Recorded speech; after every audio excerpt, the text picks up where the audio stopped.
All right, we're going to start working on Chapter 2 tonight, and we're going to begin by jumping over to our textbook. And hopefully you picked up a lot of good tips in Chapter 1, and I know it's a lot to absorb all at once. When we first start this class, the feeling can sometimes be kind of like overwhelming initially as you get kind of a workflow going. And you're going to notice that some of the things that we did in Chapter 1 kind of repeat themselves a little bit. And I have a tendency, because of teaching this class so much, that I kind of sometimes jump ahead in like lecture materials, and you'll see that some materials have already been covered. So I might have a tendency here to kind of move faster through, assuming that you've already watched the first video, just so that you're aware. The things that the author would like to focus on in this chapter is listed here. So some of it is certainly things that we have talked about, and some things will be new. One thing I also hope to talk about, at least in some degree, is how you manage your files for this class, and that will kind of be an ongoing thing as well. All right, the one thing that we could do here is always, notice that the author has these links in here so that you can actually download the code for this chapter and see working applications based on the versions that they used when they built this book, if you're ever interested. My whole take on that, and we talked about this the first week, is what that is really good for is after you're done with the chapter, to look at it and see if you did things the way they intended. Or if you're stuck somewhere, you can go in there and go, oh, all right, now I get it. So that's why I think that's helpful. Don't try to turn that in, because I can tell what it is. So, all right. We talked about working with Visual Studio. Of course, we're on version 2019 now, which is fun and exciting. And we've worked with a few different project templates, or 2 different project templates already, and experimented with them. But there are different types of projects that you can do in Visual Studio, and even within the web structure. When we get to the .NET 2 class, we're going to jump into what we call MVC, which is Model View Controller, which is considered a different development pattern, is what I would call that. Very much the same way when you start to learn to break down HTML pages into pieces, like when you learn PHP, and I assume that you've had PHP. Well, PHP, one of the first things you learn about how PHP works is that you can interweave it with your HTML, but you can also put in these little statements to do includes, right? And when you pull in an include, so if you already made a navigation section, you just include it and it drops into your page. MVC is kind of that approach where we take the page and we chunk it into pieces, but we break it down into logical components where the model is attached to data, the view is attached to what we see, and the controller is attached to action. And those are broken down into pieces and are used somewhat similarly to what includes are for PHP, except in that circumstance, you're not just pulling in what you see on the screen, but how it's behaving on the back end too. And the whole point of these different types of projects are different patterns of work, and once again, accelerated workflow based upon repeated action. So you don't have to recode the same thing if you're doing the same thing on the same page. It's just an efficiency approach. Other website projects here. And we've already discussed that you don't get new website anymore, you get project. But whenever you're creating a project, it's always kind of interesting to look at the code that's generated. So one thing that we looked at before is the fact that Visual Studio creates this weird folder on your machine called source, right? Where you store your stuff, and then the repository here. And I think the last thing that we were working on was this one. And then of course there's the solution file, which points to everything inside. And then the application itself. And then if you start looking at these, you'll notice that there's these project files, which also kind of do a similar thing to what the solution file does, but it's relative to the subcomponent of the solution. So here's kind of a weird thing that happened. I didn't really want my solution file to be placed in my folder. So I have a folder for the project, I open it, and then there's another folder for the project. Now this might be useful if there's multiple programs tied together to drive one application, or they're all related, and then that solution points to all those applications as one whole. But when you get inside that individual one, it's the project file that kind of drives it. If you see a CSPROJ file, that indicates C# as backend language, and of course the VB indicates Visual Basic. All right, and I suppose we can hide that now. Now, this is not really a distinction that we have anymore, but in the past, when you would work on a website project, there was a difference compared to an application. These days, they want to think of everything as an app. Right? And the truth be told, it really is, especially with the stuff that we're doing. A website is really a collection of files in a folder, and we call that a website. It's much different than an application. When we think about what an application is, we think about it doing something, interacting, storing information, retrieving information, talking to a server, sending data. It does a lot more sophisticated stuff. Even if it's not apparent to the user, there's a difference. And because of those differences, you can't just take files and put them in a folder and have it work. So that's the distinction. So in the modern versions of Visual Studio, everything really is a web application. Very little stuff that you will do will be website projects. However, you can open up many of these things by simply pointing to a folder. So one thing that you might do is, as you're working on something, you can just simply go to a folder and open the website. So I don't know if I do not have Visual Studio open, but we'll explore that when we get a little farther down here.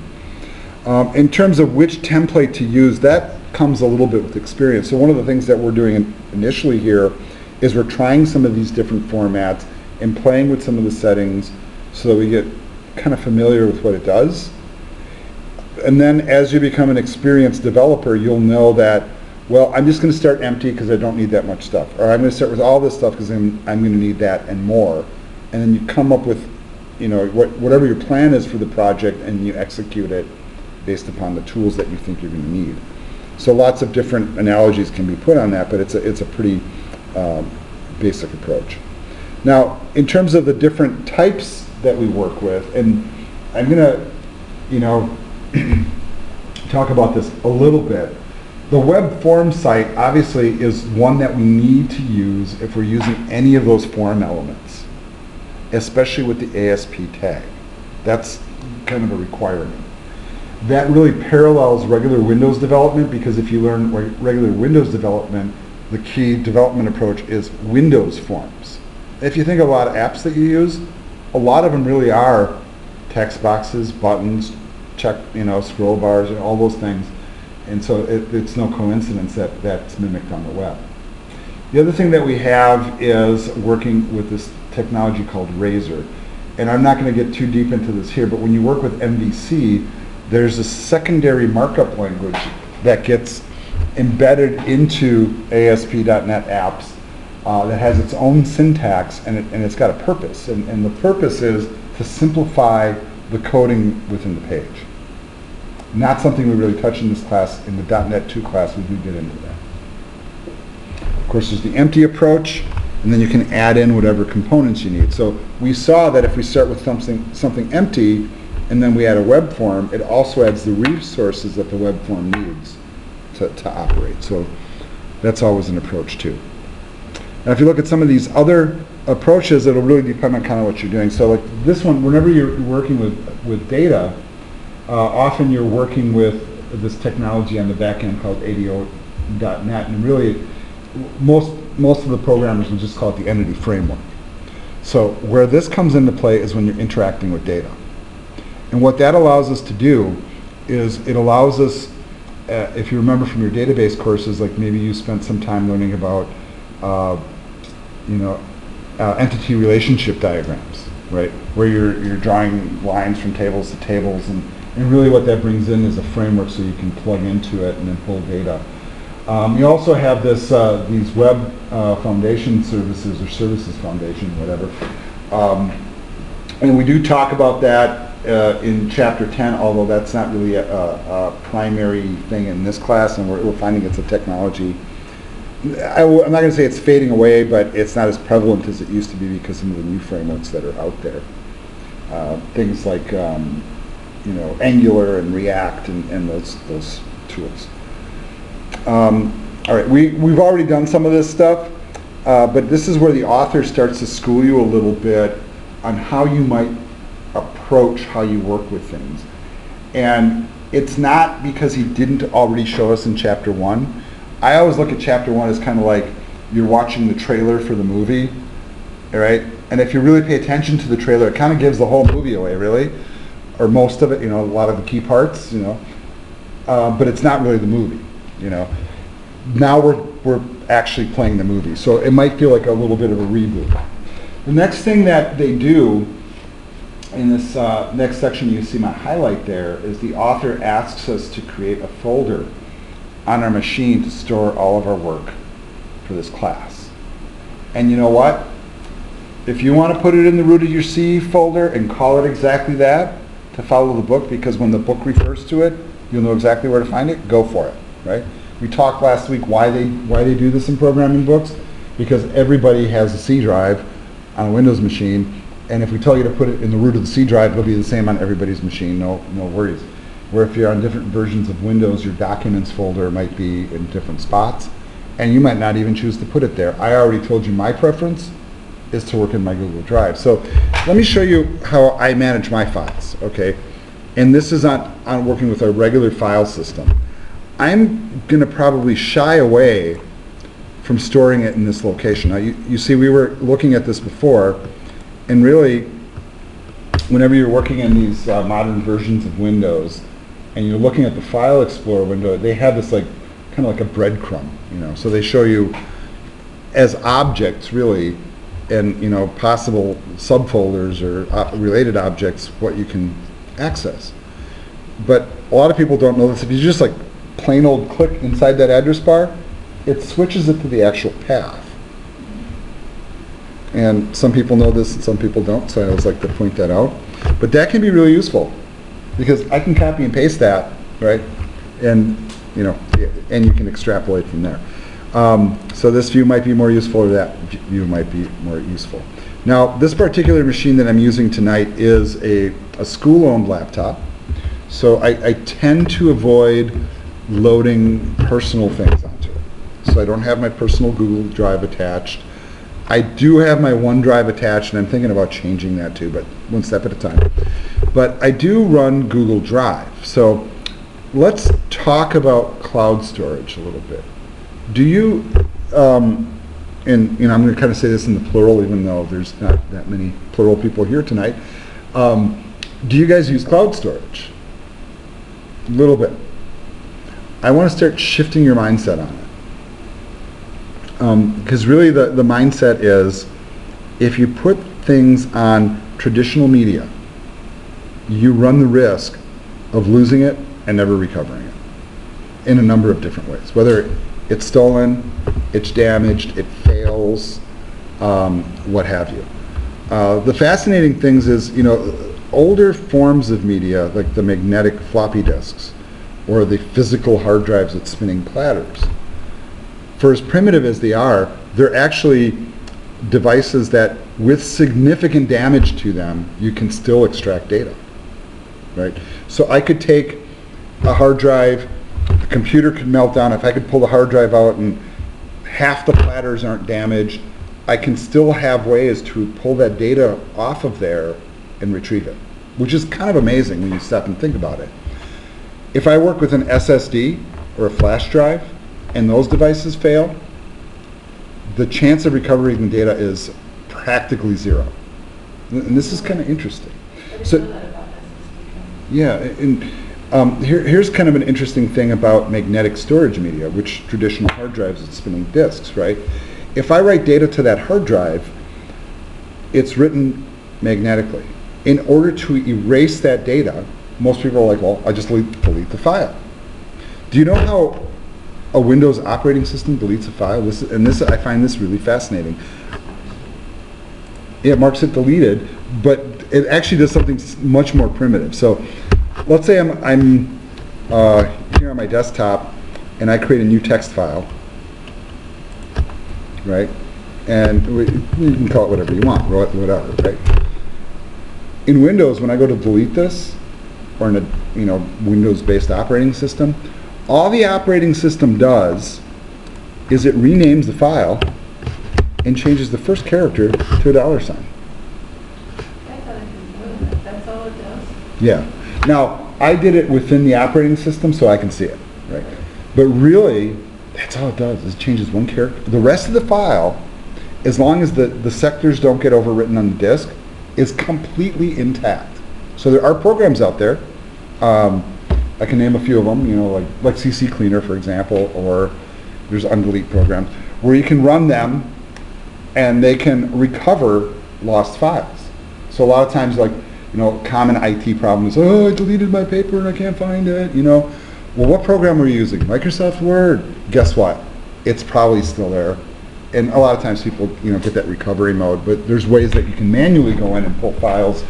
Now, whatever, is in this whatever file, I didn't delete it, I just called it a different name, but on the operating system level, that's really all an operating system does to delete files most of the time. So if you really want to erase the data, you have to run a program to go in there and rewrite the sectors. Do you know how many times you have to rewrite those sectors to get rid of the file completely? Like So 5 or 10 or something? it used to be really low like that, but it's a minimum of 35 overwrites before the data is completely gone. Now that's kind of mind-boggling, right? So if I want to destroy the data on a hard drive, I got to overwrite the sectors 35 times at a minimum, and I think some of the newer programs go like 40 or 50 or something like that. Otherwise, the government and freely available software out there that you can download can recover that data. So when people like, "Whew, I deleted my browser history, my wife will never catch me," wrong. Just so you know, right? Or gals, whatever. It can be recovered. On an SSD or a flash drive, it's one overwrite and it's gone. One overwrite and it's gone. So there's kind of this weird trade-off. I think flash storage, which SSDs are, it's not a very mature technology yet, but it's getting there. The speed is certainly worth the transition, but people that really want to back up and store data and not lose it still prefer magnetic storage because it doesn't degrade as fast. Okay, someday that will change, but that's just kind of an interesting tidbit. So how or where you store your files really kind of becomes an issue. So if you're, a Gmail user, right? You guys shouldn't read my email headers, but you should know that you can get to your Google Drive, right, from being logged into your Gmail. Now, there is a distinction here, right? Right now, you can tell upper right corner of the window that I'm using my gateway email and my gateway Google Drive. And as students, since you already have the gateway email that you kind of have to use, you may as well use Google Drive. Why? Because the school provides it for you. Now, the one reason you might not want to use it, you want to maybe use a personal cloud storage, whether it's Dropbox or Google Drive or any of the other services out there, is because when school is over, these accounts go away, and guess what happens to your files? They're gone too. They're probably backed up in Google somewhere, but who knows where. So you might want to put it in your own. Now, the way that Google Drive works, if you install the installable version of the product, which most people don't do and don't even know about, is when you install it, and I'm going to actually use OneDrive as an example because it's more of a proper example. So somewhere here, and I don't even know if it, I guess I don't have an icon for it anymore, but I do have OneDrive running. And is it because it's right there? That's why it's not in the little panel. It's here, and I should probably move it into the panel because I prefer it there. But my OneDrive is an installable piece of software that's automatically on Windows. Google Drive, if you go out to Google, and what I'm going to do here is I'm just going to Google Drive download. That's what I'm searching, right? And let's just go right to the page. And then I want to point out that there's two different versions. Which one you choose to use is kind of a matter of preference. They both of these products used to be called Google Drive, and they were one product. And what you would do is you would install a product on your machine. It would drop a little icon down here in your system tray, and it would also create an actual folder on your machine that you can put files into, like this, okay? And what is fascinating about it, I can work with it as a regular folder on the machine, and every time I interact with it, it will automatically sync to the cloud, and then any of my other machines that are connected with the same piece of software automatically receive it. So I can save my file here, go home on my desktop, and the file's there, ready to go. It is, right? So what's the scary part of it? Maybe I don't want that dependent on my other machines because I don't want somebody else to see it. Right? You don't want somebody else to see it?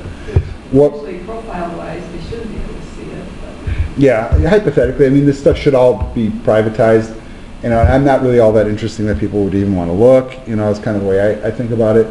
But what a lot of people have a concern with this approach is that, so wait, Microsoft's got my files? I was thinking about that. Yeah. Google it, all that. Yeah, Google's got my files? Yeah. And did you know that by agreeing to use their service for free, there's actually a price you pay? You know what the price is? They get to kind of look at it. Yeah. They Search it, index it. Yeah, they profile you a little bit. So there's always a price. Now, Google Drive is probably one of the bigger ones. OneDrive is one of the bigger ones. I'm trying to think of the other ones. Dropbox, for my money, that's the best of all of them. It works the best, but it's also the most expensive. But the technology, I think, is superior because that's all they do. That's their whole business. But there's also like SugarSync and Box, and there are some other ones that are actually privatized. I use a different private service called Mega, and it actually used to be a repository for illegal files, believe it or not, and this is how you get to it. Right? And notice what they do. They give you 50 gigs free, but they have a unique catch to their service. And the unique catch is that when your files are stored on their cloud servers, their files are encrypted with a key that only you know. So only you can read those files. So this was actually a clever way for these people that started as hackers. This is how it was like an illegal download site is what it was. People would use this service. And then they got busted. And they used to be located in like Sweden or Norway or something like that. And they got kicked out of Europe. And so they set up shop in New Zealand, right, where the rules are different. But they put in this new approach. So now it's like, hey, if you're sharing illegal stuff, we don't know anything about it. You encrypted it, right? So we're off the hook. So what do they get for their 50 gigs of free memory then if it's all privatized? I don't know. To buy more? Trying to bring down the big guys like Microsoft. You know, that's a really good question. What is the benefit for them? Well, what they're hoping that you do is you get your 50 gigs free, and then you find it such a great service that you want more. But the catch with this one is that stuff's encrypted, hypothetically uncrackable, like a super high level of encryption. I don't know how true that is, but we'll see. Yeah, pretty much. Yeah, pretty much. Well, but you're not out of luck really, because this technology works like Google Drive and Dropbox, where you still have a local copy of your file. So your local copy's not encrypted, it's only encrypted up there. Exactly. Okay. There was some other technologies, and I'm sure somebody's probably come up with something now. One of them I was using that does the same thing, where it syncs files between machines, but does not store it in the cloud. It just passed through. Now, files can still be read in that format too, but something to think about. Now, going back to Google Drive, because this is the one that we have readily available here on campus, you can load one of two versions. Here on campus, because we're what we call enterprise users, organizational users, we're forced to use the Drive file stream. And the difference with that product is, and I'll show you it on screen here, is the files actually do not reside on my machine unless I force them to reside on my machine. So if my internet connection breaks, I can't get to this stuff. The beauty of that is I don't have to store it on my drive. Okay? So a little bit of a trade-off. But because of the way they changed this, this is the way we work now.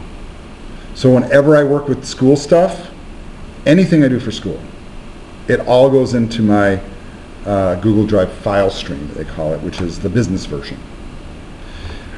The personal version operates in the previous fashion I was talking about. You have a local folder on your machine. It syncs to the cloud, so you can get to it through, this mechanism, so you can work with it online if you prefer. But if it also appears as a folder on your drive and then replicates to your other machines, you have automatic backups.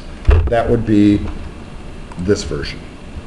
So for consumers, this might be better, although I know a lot of consumers now that are switching to this approach too. So it really becomes kind of a matter of preference. But the advantage is when you're working with that cloud drive is you never have to fear not having your files. And that's huge. It's huge. Another thing I want to kind of put in your guys' head, and I've had students do this as well, I'll attempt to demonstrate this, although sometimes it doesn't work as smoothly as I like, is I've had students that are like, well, I don't own a laptop. Right. Now, I don't know if you guys know this or not, but in the web and software programs here at Gateway, you're required to have your own laptop with certain specs. Whether you meet them or not is a different issue. But the thinking is that way you can do your work at home. Of course, you can always come to campus and do it. But I have some students, and I think like my son, he does own a laptop, but it's really old and clunky. He's a gamer, so he's got a big desktop. Can't pick it up and take it to school. So I had one guy was intrigued when I showed this piece of software. And it's a piece of software called TeamViewer. And if you're interested, you can go to the TeamViewer website. And what TeamViewer does, and notice, the price for this, it's free for personal use. So if you're a business customer, they want you to pay. But what this software allows you to do between any type of computing device on any platform, any operating system, it allows you to remote control, file transfer, video chat, text chat, record, present, and did I say remote control? Right. So you guys have ever used like remote desktop, you know what I'm talking about. But if your bandwidth is good on both ends, and this student's was, what he would do is he'd come to class and he would do this. And I'm just going to demonstrate. I'm going to connect to, and I'm trying to think of which machine is easiest to connect to and what might be on screen if I bring it up. So, and I'm thinking about that. I'm going to connect to one of my home machines, and it's asking me for the password.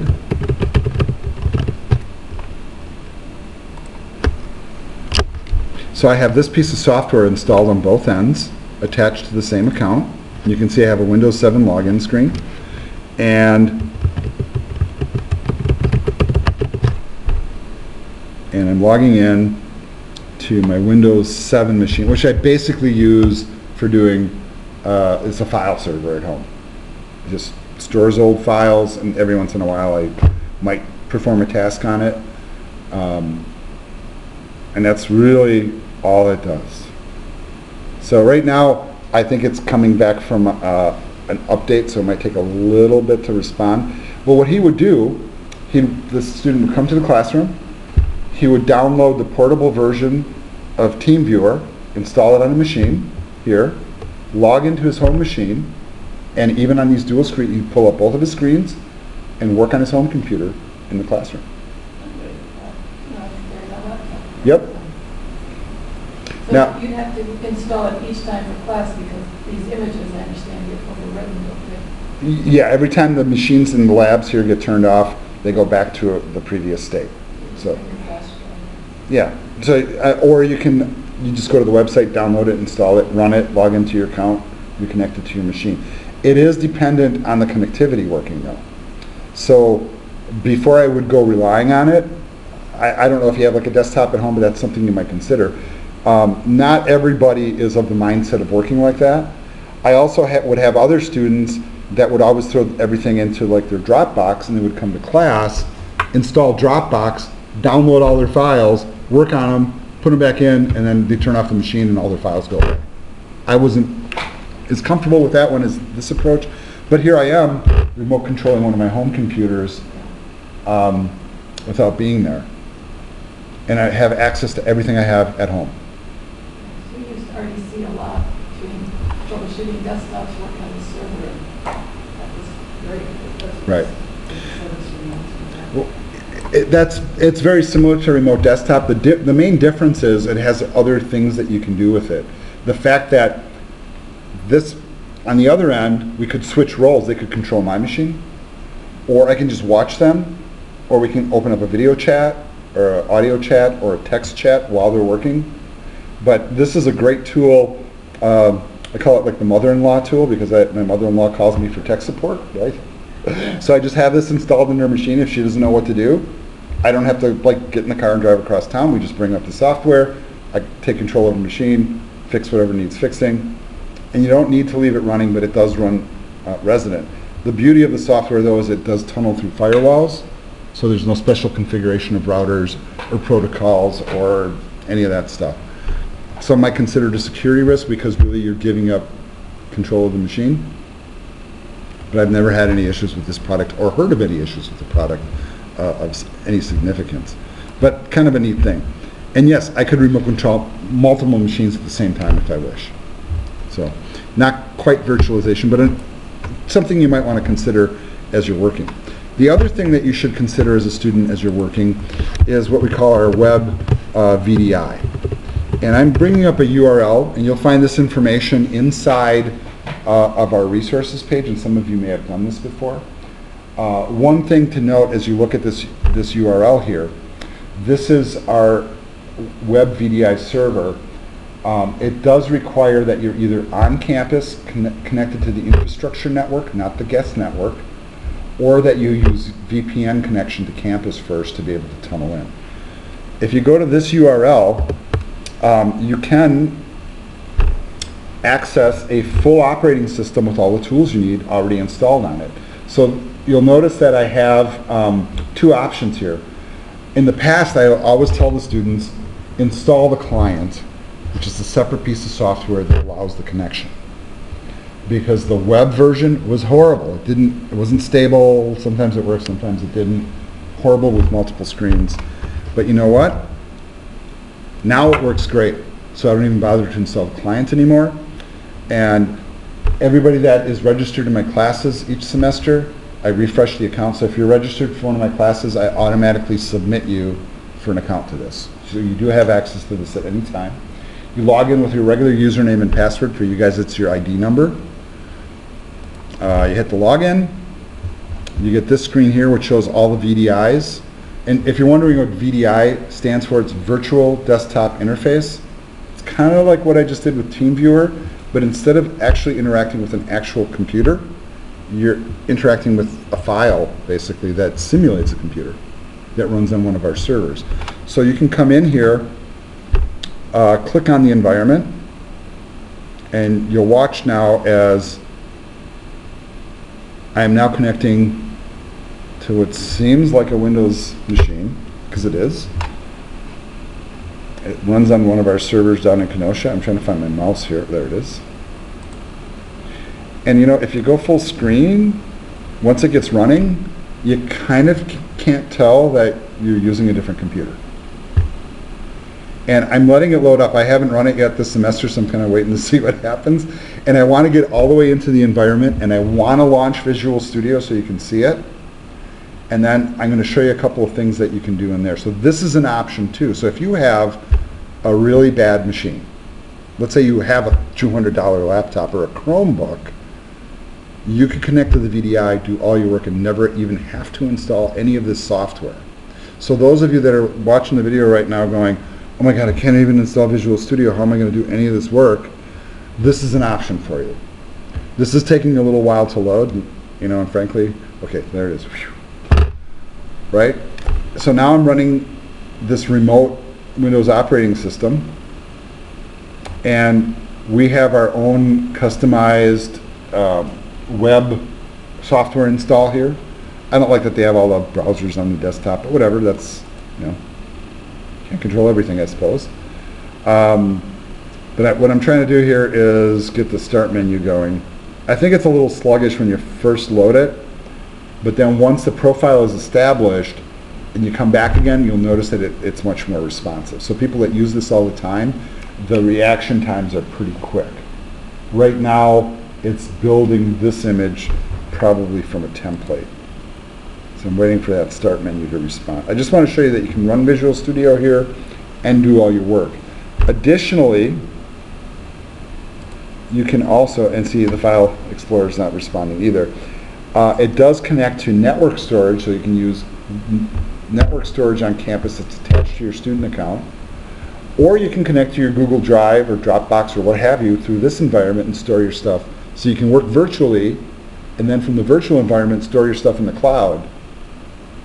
And this is kind of a mind bender for people when they don't see it, but you know what, this virtualization thing is the way of the future.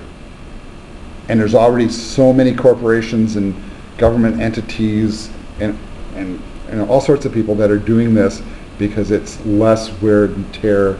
You don't need to, set specifications for machines. You just go ahead and use the software. It's still being sluggish. All right, there we go. All right, so not very pretty yet. Oh, I got disconnected. Sure, let's reconnect. I'm not sure how I got disconnected, but maybe the connection dropped. Maybe we're having that same effect we had last week where my internet wasn't working. That's kind of interesting, actually. What time is it? 8:40. They figure everybody went home, so nobody can to work from home. When your connections are good, it does actually work pretty darn well. So I've been pretty successful with it. I don't use it as a primary work platform, but it's always there as an option. All right, so we learned a lot about where to store files. The other thing I want to teach you is, okay, let me show you how I'm going to work for this semester and how I organize my files for this class. Not that you have to mimic it, but just food for thought. In my Google Drive, I have, lots of stuff, right? Some of it is my stuff, some of it is shared with the department, and I have a certain way of organizing my files. For example, you can see I've taught a lot of courses here, so I have a lot of folders for my courses. But for this course, this is 178. And then I break it down and I, have my organization, whatever chaos it happens to be, but this is what it is. And what the book asks you to do is to create this folder called Begin ASP.NET and put all your stuff in there, And to demonstrate in class what I've done is instead of putting it on the C drive, I put it in my Google Drive with all the rationales that I've had before. And so this is probably my work, from spring semester this year. So what I'm going to do to prepare to work for this semester is I'm going to take this folder and make a copy, paste it back into the same folder. See how long that takes. And what's interesting here is it's not a really large file size. What it is there's like many, many, many, many little files. And sometimes it takes more time to copy those than it takes big files. So we'll see how long this takes here. But I don't want to lose my work from last semester, because who knows, I might need to go back to it. So I'll give it a little time here to do this. Check and make sure my recording is still running, and it is.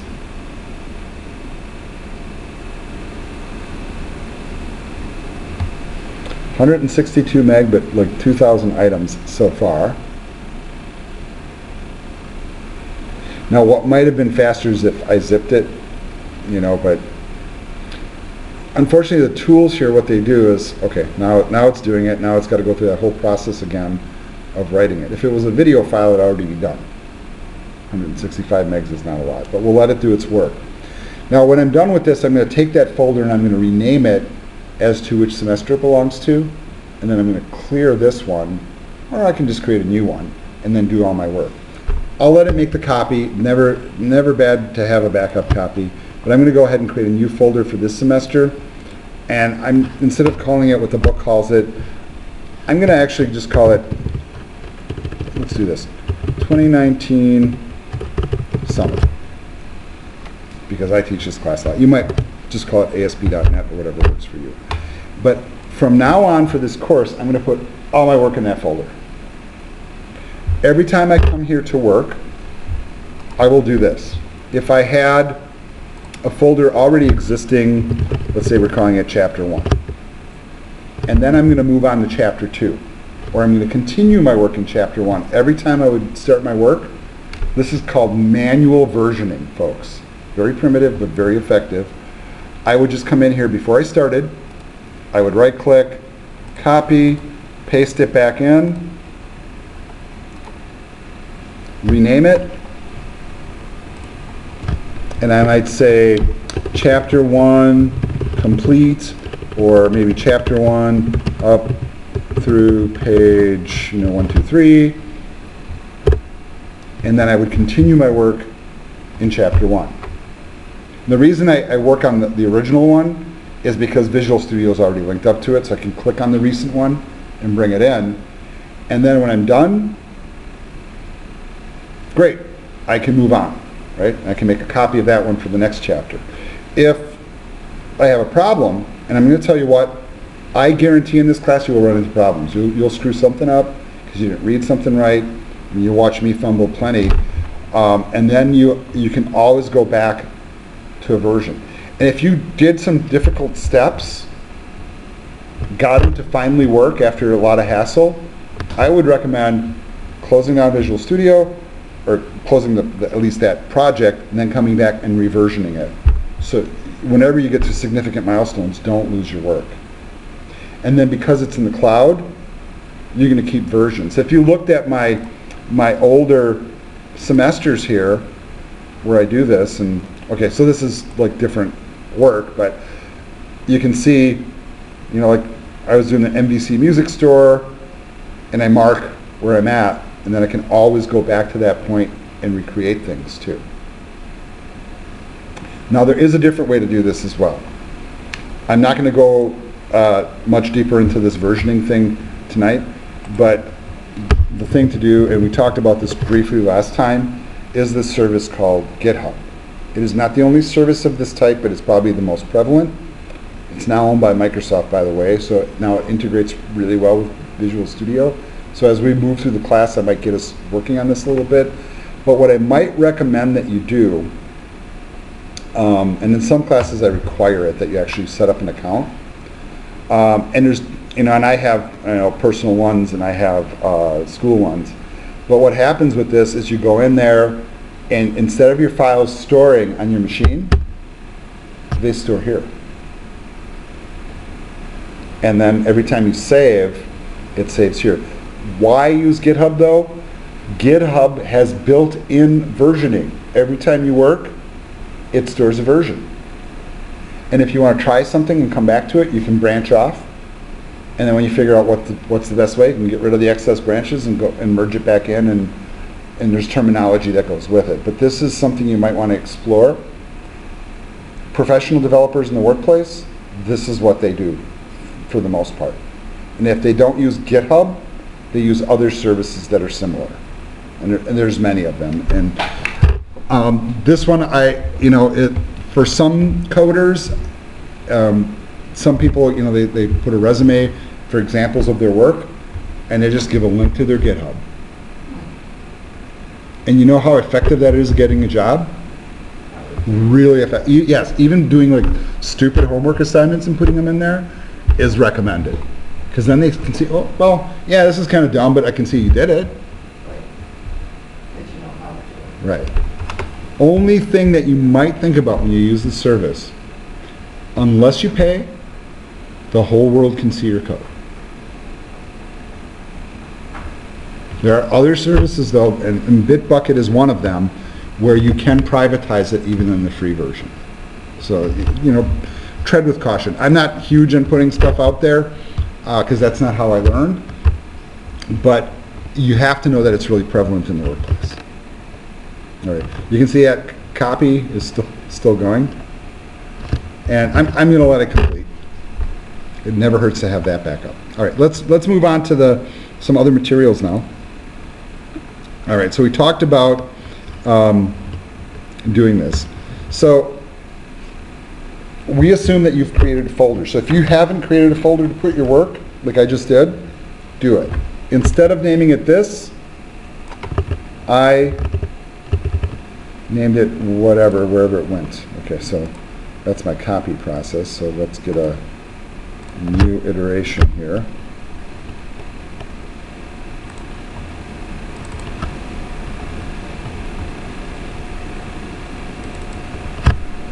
And I'm working on 2019 summer, so it's not right up at the top, which is beautiful.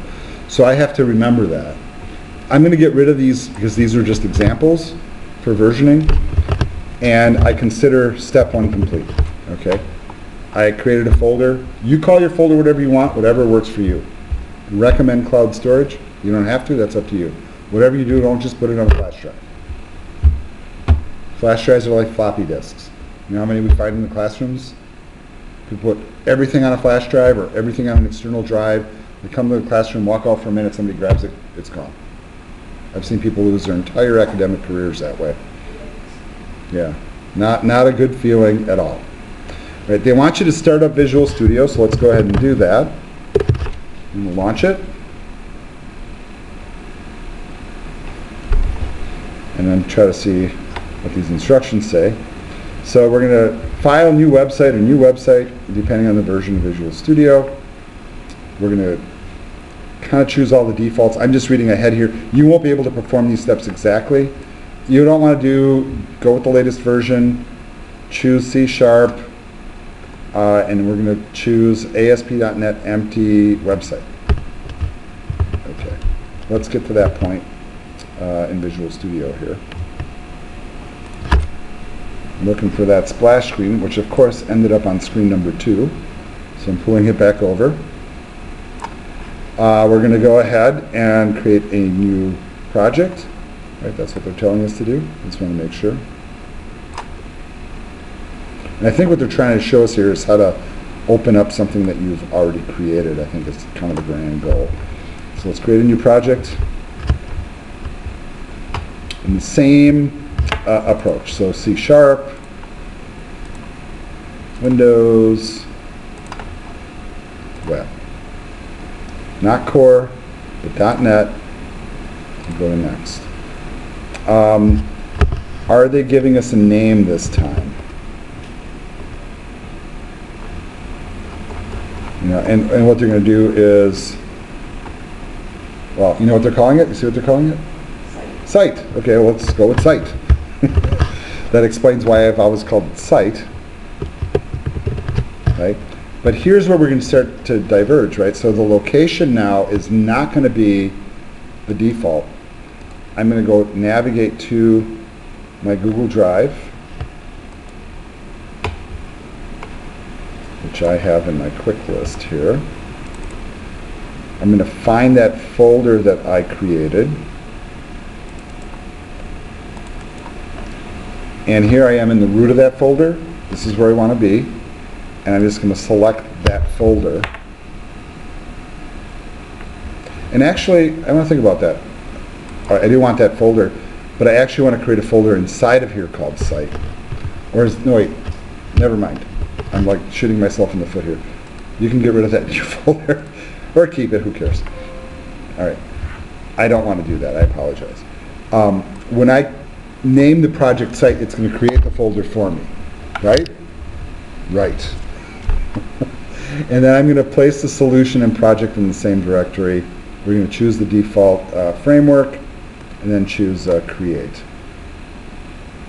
Here's where we get the subsequent screens. Get rid of the HTTPS. And they want us to choose empty.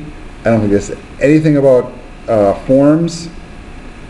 I do want to point out one thing that's kind of interesting is in the book, they ask whether or not you want to save it directly to the web. It is possible to configure Visual Studio to directly FTP your files to an external server. The problem is if you FTP this stuff to Apollo, Apollo does not do ASP.NET. You have to connect to a Windows server for it to work. So that's why we're not doing it. So it is possible if you wanted to live publish a website, but in the development mode, I would never do that. You don't want to work on something and make it public at the same time, unless it's like on a hidden website or something. Okay. All right. We kind of, in essence, have done this. We've chosen C#, and it does the work. So that's actually the whole exercise. Okay. Now we've done this already. Practice makes perfect. Okay. Maybe you learned something new, maybe not. All right. So screenshot all that when it launches.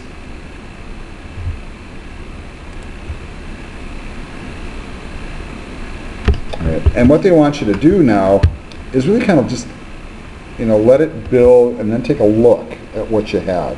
Get used to what you're seeing and what happens when you choose the different templates. I think that'll be, something, it just adds to the comfort factor of it all. All right. And really we don't have a lot here. So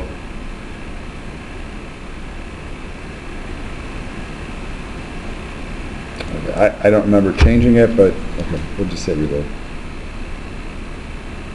Okay.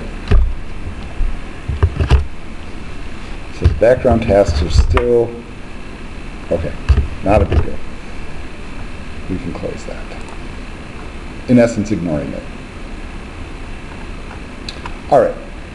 Now, if you manage to actually navigate to the folder where your work is, and let's just do that so you kind of get used to that. So if I go in here, go to the site folder, that's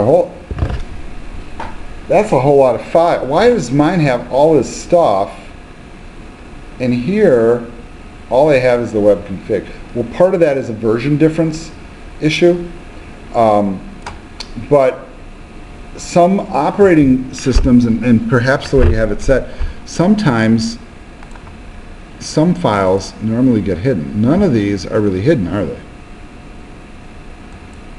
Just rest assured, this is not wrong. This is exactly how it should be for this template. In the older version, when you would choose new website, did you get something completely different? I didn't get all of those, I just got 3. You just got 3. So I must have chose something wrong, right? Or I chose something. Well, let's review then. Empty website. You didn't have any of the checkboxes. Maybe I had some of the checkboxes checked. And you know what? No harm done. Let's just do it again. I'm going to come in here. I'm going to go to Visual Studio on first. Let's close the solution. And let's just repeat the steps.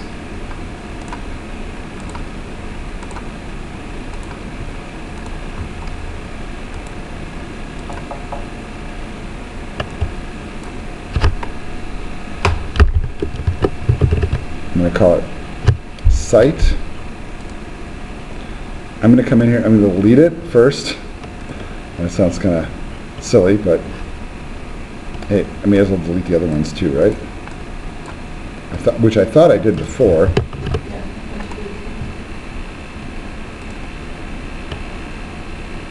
Maybe I hit escape or something accidentally. All right. All right. I'm going to call it site. Got the framework. I don't have anything checked, right? I did choose empty. I think so too. I guess we'll find out. If it turns out differently this time, I guess we'll know.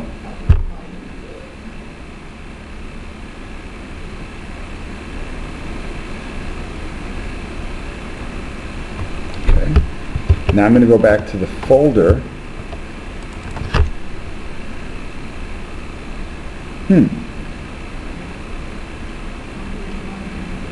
Yeah. And I think it's interesting because really there's, now see, I'm getting this message again. The solution site has been modified outside the environment. And I'm assuming that's this file window.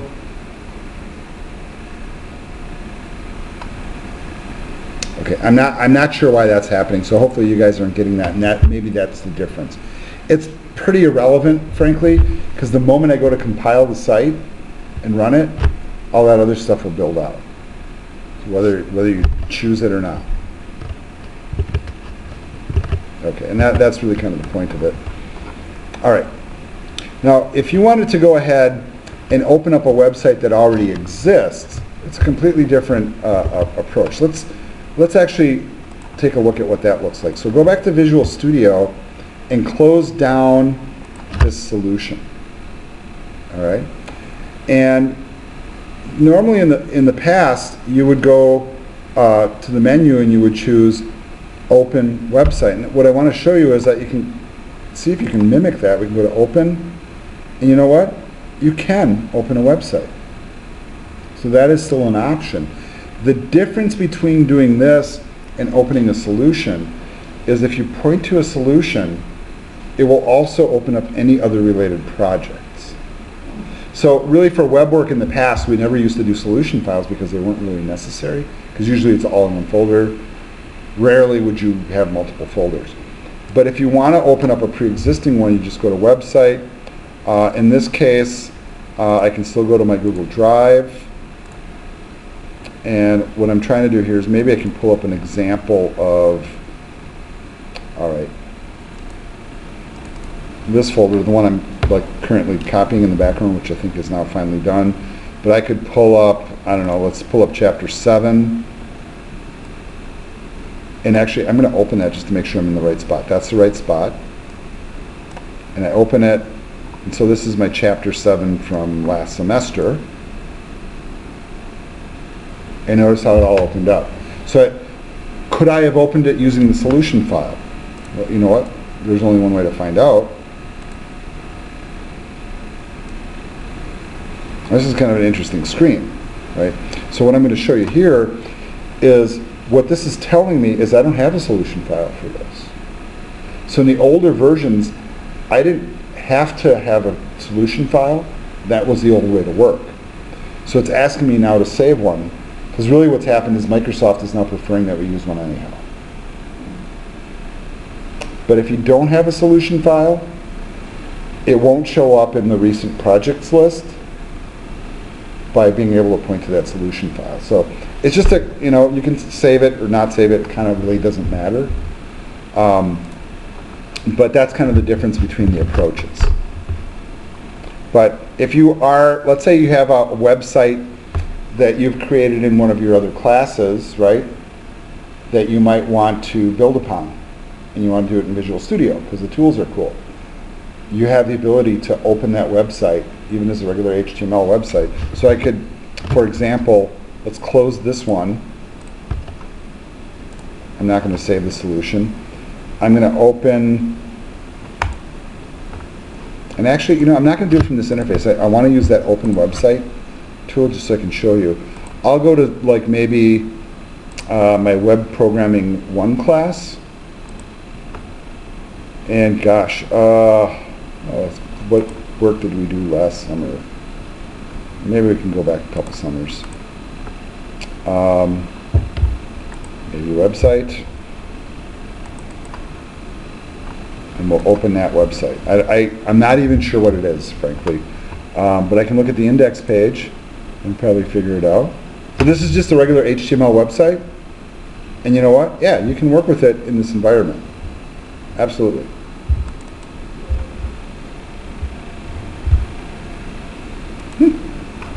Okay, that was a little odd.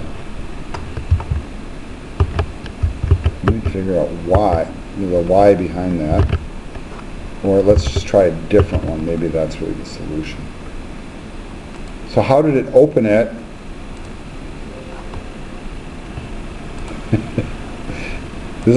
How do you open something and then it tells you it's not there? All right, don't save. Let's just do that again. Let's find something different to open. Really any one of these should, or your project. That should be, I just want to make sure we're in Okay, folder here.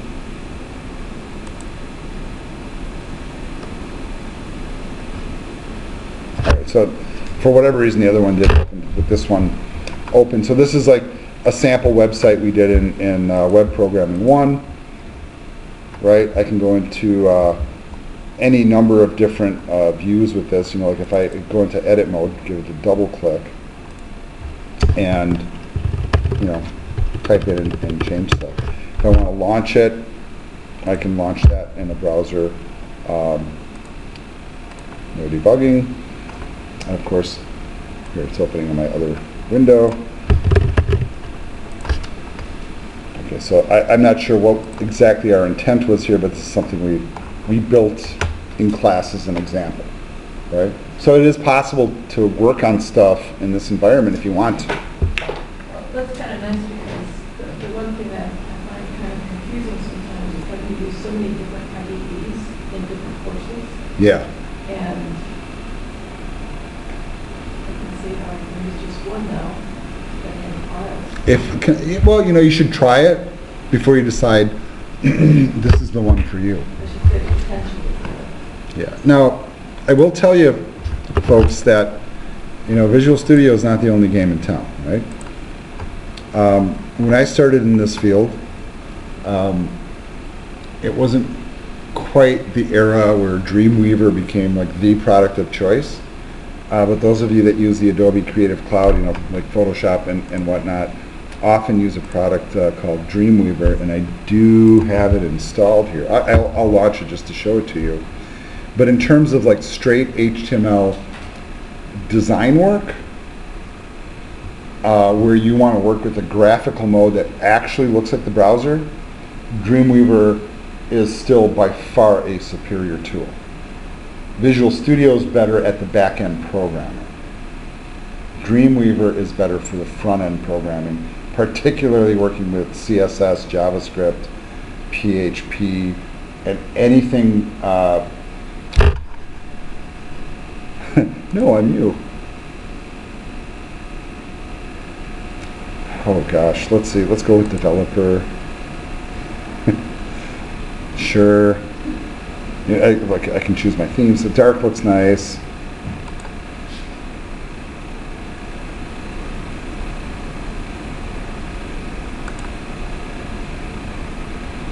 And I don't want to. Let's start with the sample file.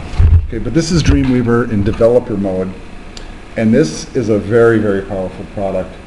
It's probably going to ask for my subscription or whatever. Okay.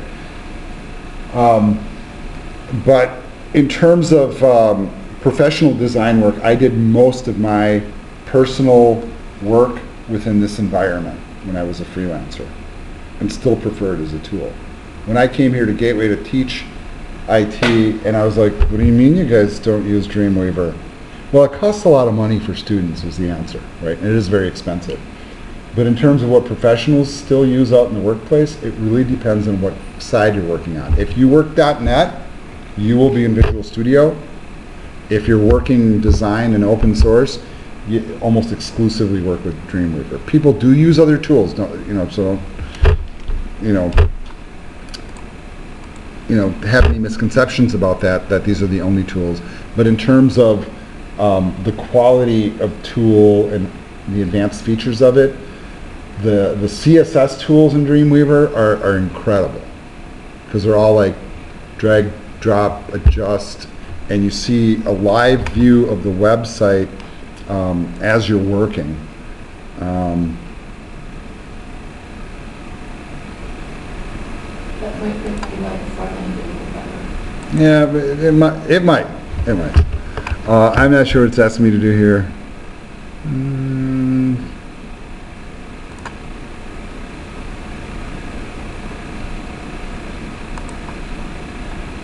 Okay, I think I made the right choice. So it's because I haven't run this version yet. It's like doing all these prompts. What I'm trying to show you here is it does have these like these views, you know, and what you see in the live view of this product is exactly what's happening down here, you know, and you see it.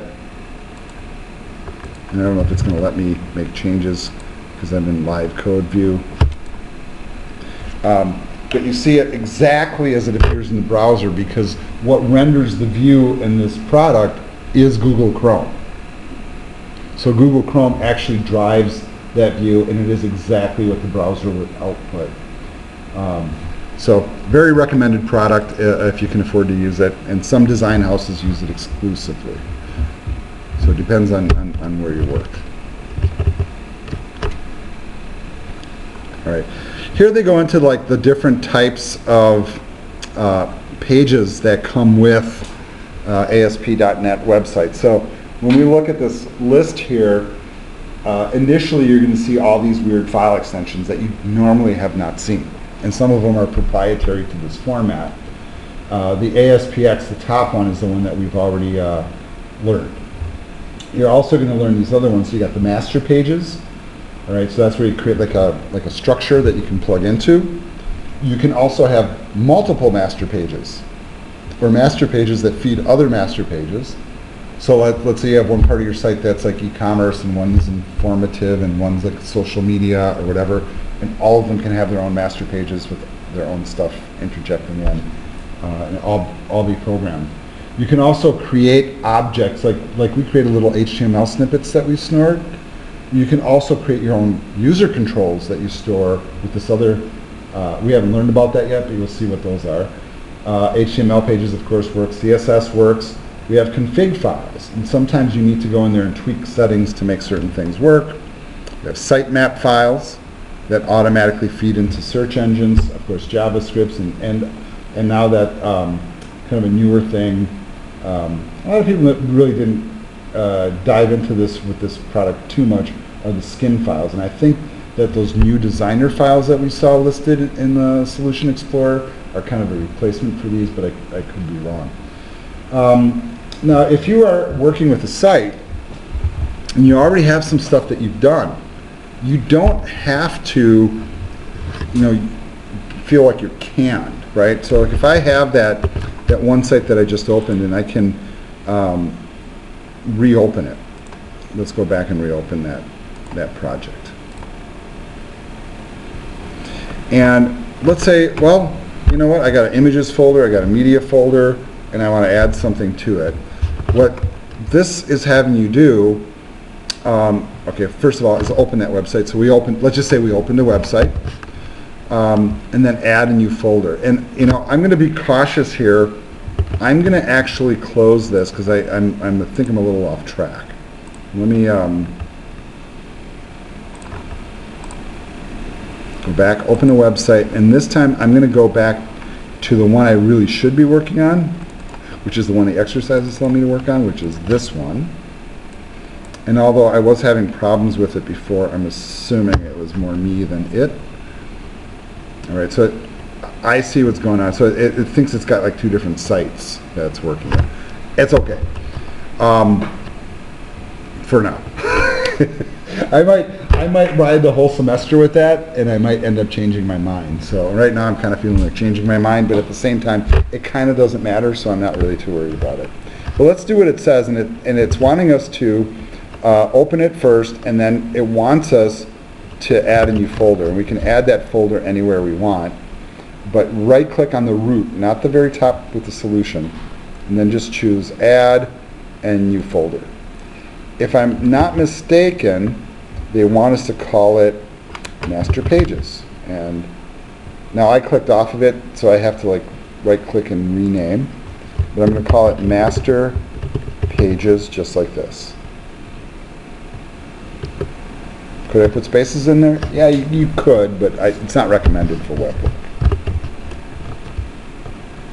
All right. And then it shows you alternate ways to do the same thing. All right. All right, so another thing that we want to do now is we want to add something inside there. Still step 3, going into step 4. So I'm going to right-click, and then I'm going to add a new item. And then from here, I think they want us to add a master page. Now, first of all, I'm going to have you notice that I'm working in Visual Basic. You guys noticing that?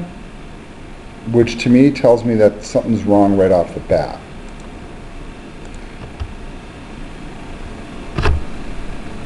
Okay, and I just wanted to verify that. We already have our language set for C#, so why is it giving me Visual Basic? I think that's interesting.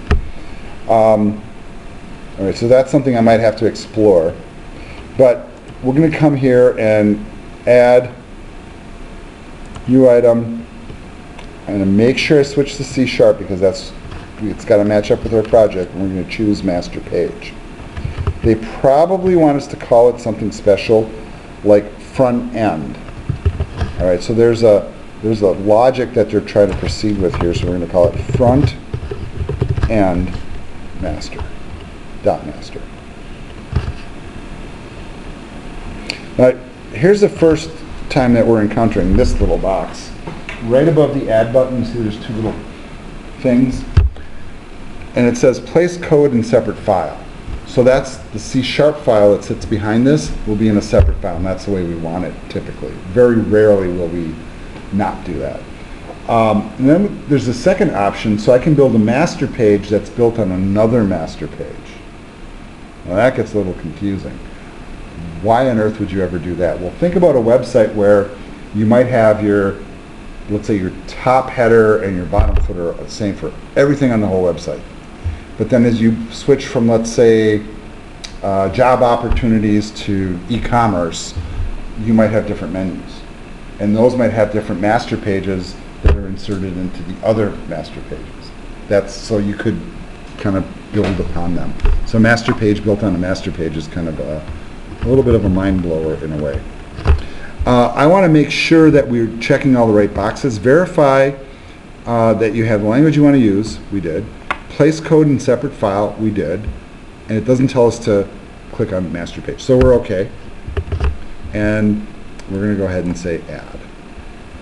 Now, a master page is a special kind of page. So the first thing I want you to notice at the very top is that on all the other stuff that we've done, this usually says page, because it's a page of the site, not the master template that we're plugging into.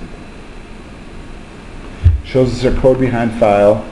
It does have the structure, and if you think of it as driving the whole site, all the stuff that we're going to do now is going to be built on this front end master. So this will be the page that generates the doc type and all the structure for the site. All the work that we're going to do is going to fit right in here. So every time we create a new page that's built on this template, we don't have to recreate the top or the bottom, just the stuff that goes in here. The engine of ASP.NET is smart enough to realize that whenever we create a new page, that content gets injected into that spot, which is pretty cool. Right, and it uses whatever we've created here. That's this exercise. All right. Now, in terms of the code files, now we've already kind of looked at one. The one that we're working with, of course, is the C# file. If you're working with VB, you want to get out of there and redo this because we're not working with that programming language. This book shows the code, all the code that you do in both languages. And every once in a while I get those students like, oh, I want to learn both. Okay, go ahead. I'm telling you, out in like the wild, as we say, very few people are doing websites with VB. Most people are using C# these days. So, all right. You can also create global class files. Those are really talked about later on in the book, and not really a main emphasis in this course. But there are other files you're going to start seeing floating around. So you might see XML files, just a way to store data, basically. What I've been discovering, though, is in a lot of modern web applications, they've moved away from XML, and a lot of people are preferring the JSON format. Just a different way to provide serialized information more efficiently. Of course, database files, and then the ones that we talked about with the entity framework. So depending on how you connect to your database, that might be a pertinent file. All right, so let's say you have some files that you want to add to your website. Well, you can do that. So let's do this. This is what they're asking us to do. In Windows, minimize all open applications, right-click your desktop and make a new text document. All right. Otherwise, open up Notepad and create one. I think you guys know how to create a text file, I hope. Right, so I'm just going to right-click, new text file, and they want us to call it something very specific. They want us to call it style or styles? I think it's styles. It's style. Styles.css, that's what I'm calling it. Yes, I want to change it. All right, and this is going to beg another conversation now that's kind of important for some users. On my machine, you notice I can see my file extensions. The default mode for Windows is not that. Yeah, and a lot of people don't know this. And what's kind of interesting about Windows 10 and Windows 8 is they have this version of File Explorer. I'm just going to go right to my desktop here. All right, so we're looking at the files in my desktop. And you'll notice that I can see all the file extensions for all my files. Notice that ribbon toolbar, I closed it, because the default view for Windows 8 and Windows 10 is to not have that toolbar visible, which always perplexes me. It's like, why have that cool toolbar if you can't see it, right? So you can turn that on. See, just this little drop down, click that so you can see it, and then switch over to your view menu and make sure that that box is checked. Now I'm going to demonstrate what happens when you do the same thing with that styles file and you don't do this, and you guys might know this already, so it might not be anything new, but it's one of those things that I like to reinforce because sometimes people forget. So if I create styles.css, hey, it did it. But I have, another one up at the top, right? But the reality is we're not seeing the file extension. I just added a second file extension to that file, and it's not really a CSS file. So for people that work in IT, I mean, you guys should know this already. I pray and hope, but you can never reinforce enough. This is a mode IT professionals should always see their file extensions, is my feeling. I don't know why operating systems obscure them. The Macintosh did that initially, so Windows tried to copy it. And I think it's silly, It's okay for regular users, it's not okay for us IT people. Not acceptable. So always turn on your file extensions. I would not necessarily recommend turning on hidden items, because then when you copy folders and stuff, sometimes you're copying things you don't want to copy. So, but you can turn that on. So just be aware of that. But now that we have the CSS file created, they're going to have us take that file and move it back into the environment to work on it, right? So they go through this whole thing. You notice they talk about it too, but students just gloss over it. They look for the stuff they're supposed to do, right? So what they're going to have us do now is actually move this a little bit and get it to the point where you can see your file, and then you can drag it into your project, right? So I'm going to drag this, and I don't know where they're even telling us to drag it, but I'm just going to drag it in. Maybe they told us to make a folder and I didn't pay attention. Yeah, you can just drag the file right in. Yeah, it is cool. So if you have stuff that pre-exists, pretty easy to bring it in, and then I can start, writing my code, which is pretty fun. So let's make sure that we completed all the tasks here. Did it tell us to make a folder? No. All right. Okay. Drag it into Solution Explorer. And that's all they wanted us to do. Really simple little exercise. Can you do that with any file type? Yeah. Some file types really shouldn't go in here, but the kind of files, like if any of the web work that you've done that fits in this framework. So you can't throw PHP files in here. Those won't work. You can put CSS, JavaScript, and HTML files in here, though. No problem. This is kind of task I used to write SRS reports. Mm-hmm. To add the RDLs. And I can kind of demonstrate what we were just talking about here in class. The other thing that's kind of fun is when you're working, let's say, okay, I added a CSS file here, right? And I don't have any web files in here yet, but that master page, well, that's kind of a web file. Well, what if I want to add that CSS style sheet to this document? All you have to do is drag and drop it into the head section, and it just does it. and the code's right. Now I'm going to Control Z that because it's not having us do that yet.